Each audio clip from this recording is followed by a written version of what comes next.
E aí, família, vamos lá? Tá na hora do vídeo. Olha só. Cientistas na linha de frente do coronavírus soam um alarme.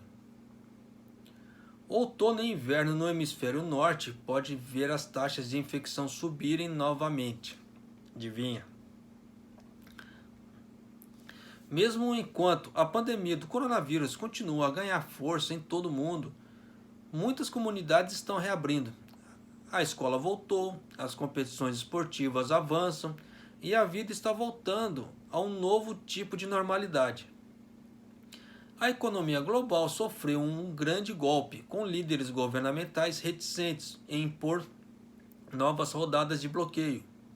Todo mundo já viu o estrago que isso causa. Contra esse pano de fundo, a NHK, tanto que essa matéria aqui da NHK, perguntou a dois especialistas globais o que espera durante a próxima temporada mais fria. O professor Gabriel Leung, reitor de medicina e catedrático da medicina de saúde pública da Universidade de Hong Kong, é um dos principais epidemiologistas da Ásia. O ilustre professor Ralph Baric, da Universidade da Carolina do Norte, em Chapel Hill, é um virologista da classe mundial que foi apelidado de caçador de corona.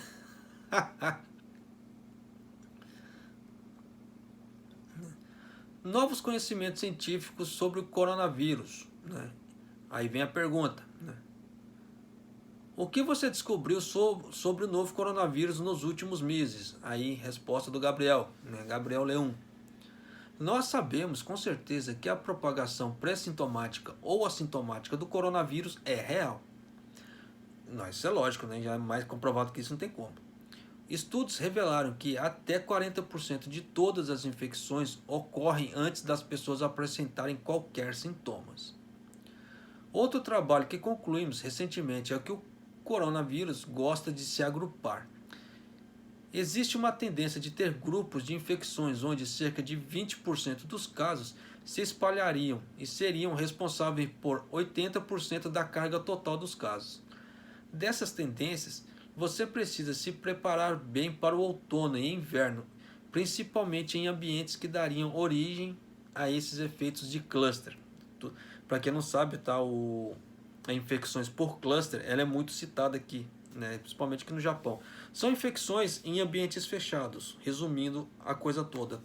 Então, todo ambiente fechado ela é passível de ser considerado um cluster, e nisso haver infecções por cluster. Por isso que o uso da máscara ela é muito recomendada. E não é qualquer máscara, Aquelas máscaras, igual, por exemplo, que eles falam aqueles shield protector, aquele plástico branco que vai aquele aberto na lateral aqui, já foi comprovado que aquilo não protege nada, Então evitem esse tipo de coisa, que esse protector shield que eles falam aqui não protege, porque quando espirra as partículas vão todas para fora pelas laterais, porque como é aberto ele vai todo para fora, então infecta tudo, Então já viu, Ralph Baric, resposta dele. Em termos de biologia da infecção, agora reconhecemos que é uma infecção por vírus que pode resultar em coagulopatias desreguladas. Isso significa que você pode ter microtrombos ou decomposição desses coágulos. Você pode lançar coágulos no coração ou no cérebro, resultando em derrames ou ataques cardíacos e mortes súbitas. Foi uma nova característica da patogenese do vírus que foi reconhecida durante essa pandemia. Você vê que tem coisas que não aparecem para nós, no caso assim, grandes matérias não falam desse tipo de coisa, Você vê que para mim até uma novidade. Por isso que eu gosto de passar as matérias para vocês, porque eu acabo me atualizando também, Eu deixo daquele tipo assim de ser vagal, de ler matérias. Porque antigamente eu era assim, eu quase não lia matéria, assim. Só aquilo que realmente me chamava interesse, me causava um certo espanto, aí eu ia atrás. Caso contrário, eu não lia. Olha só. Outra grande descoberta biológica que afeta a percepção que não são apenas os idosos que sofrem com doenças graves e mortes, mas um grande número de indivíduos, independentemente da idade, se enquadra nessa categoria chamada longa distância. Longo curso significa que eles ficam infectados, eles eliminam a infecção, mas há manifestações de doenças crônicas graves e danos no pulmão que afetam a qualidade de vida, a capacidade de andar, fazer exercícios, voltar ao trabalho. E isso pode durar meses. Eles falam isso por quê? Porque ninguém sabe se isso é para a vida toda. Tem relatos dessas sequelas, né? Do mundo inteiro. Então, por isso que eu sempre peço para vocês, usem máscara, higienize as mãos, para não pegar isso, porque isso aí pode afetar e você não sabe se é para a vida inteira. Tá? É complicado, então tem que realmente tomar cuidado. Vamos lá, continuando. Isso pode durar meses. Há um reconhecimento crescente de que há manifestações pulmonares crônicas, incluindo fibrose pulmonar, pode estar surgindo em pacientes que não experimentaram a doença como um risco de vida. E isso basicamente significa que, independente da idade, você realmente precisa ter cuidado com esse patogênio. Aí vem a pergunta. Então, mesmo que você seja jovem e saudável, não deveria ser complacente. Onde você vê riscos à medida que grandes eventos esportivos acontecem e as universidades reabrem? Aí a resposta de Barrick. O Rally de Motociclistas Sturgis, realizado em Dakota do Sul em agosto, é um bom exemplo. Dezenas de milhares de pessoas compareceram àquele evento. Muitos não usavam máscaras. A modelagem dos dados desse evento indica que até 200 mil já foram infectados como consequência desse evento. A abertura de universidades terá um grande impacto dramático. Existem 4 mil universidades nos Estados Unidos. Eles empregam cerca de 4 milhões de pessoas, com 20 milhões de alunos frequentando. Quase todas as universidades que trouxeram alunos de volta e abriram as aulas imediatamente viram um aumento no número de casos. Muitos alunos infectados estão sendo mandados para casa, possivelmente para infectar seus pais e avós. Bom, isso é fato, né? Isso é tanto que isso é fato que ficou muito declarado, muito assim, escancarado no caso da Itália. Porque todo mundo sabe que a Itália houve um número muito grande de mortes, né? E o que aconteceu? Eles fizeram lockdown, ninguém entrava, ninguém saía daquela região ali. O que aconteceu? Deu um boom de morte ali sem precedentes ali naquela região. Portanto, um grande aumento de número de casos é esperado como resultado disso. Perspectivas para uma vacina. Pergunta: Professor Barrick, o senhor pesquisa coronavírus há mais de 30 anos. O coronavírus, tá? Ele tem muito tempo, só que esse daqui, tá? É uma cepa nova. Por isso que ele tem assim, o nome Covid-19, né? Por causa do tipo e do ano. Tá? O senhor pesquisa coronavírus há mais de 30 anos e seu trabalho levou ao desenvolvimento do Remdesivir, o único medicamento aprovado pela FDA para o tratamento de pacientes do coronavírus. Esse Remdesivir também foi aprovado aqui no Japão. Tá? O Remdesivir é um medicamento antiviral de amplo espectro. Quais são as suas perspectivas de uma vacina agora? Barrick: nos Estados Unidos existem 8 vacinas que foram identificadas como parte da chamada Operação Warp Speed. Desculpe. Os testes de terceira fase começam para Moderna, Pfizer, Janssen, AstraZeneca em agosto.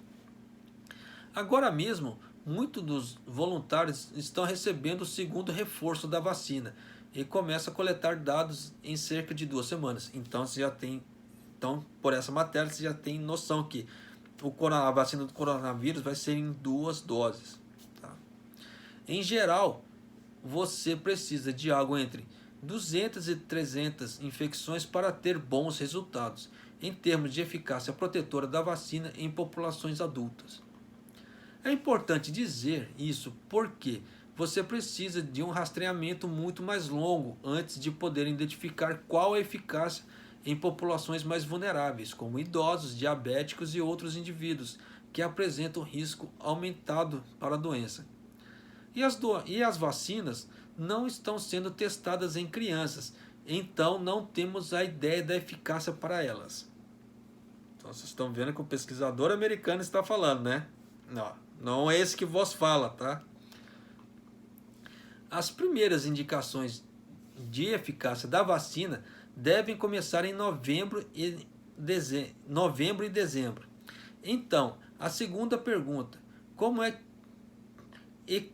a ponderação à resposta impacta a eficácia e desempenho da vacina? À medida que a vacina imune, à medida que a resposta imune à vacina cai com o passar do tempo, a possibilidade de reações adversas à vacina se torna-se maior. Então vocês estão vendo que a partir da hora que a imunidade começar a baixar, efeitos vão aparecer, tá? Eu vou até ler de novo, tá? Tipo assim, tem gente que fala assim, isso aí é teoria da conspiração. Olha só, à medida que a resposta imune à vacina cai com o passar do tempo, a possibilidade de reações adversas à vacina emergem, torna-se maior. Então você realmente não terá uma boa assinatura sobre a durabilidade da resposta e o potencial para as reações adversas até primavera de 2021.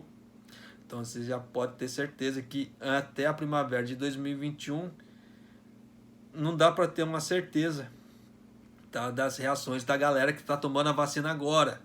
No caso assim, os efeitos colaterais. Tá? Então tá, vamos lá. Professor Leon, há alguma informação que você gostaria de acrescentar? Leon, deixe-me apenas acrescentar que uma vacina, pelo menos a primeira geração, pode ou não trazer uma resolução final. Você vê que o próprio pesquisador chinês está falando, né? Mesmo se tivermos uma vacina segura e eficaz que seja acessível a todas as pessoas ao redor do mundo, eles podem não interromper completamente a transmissão, ao invés de reduzir a gravidade da doença.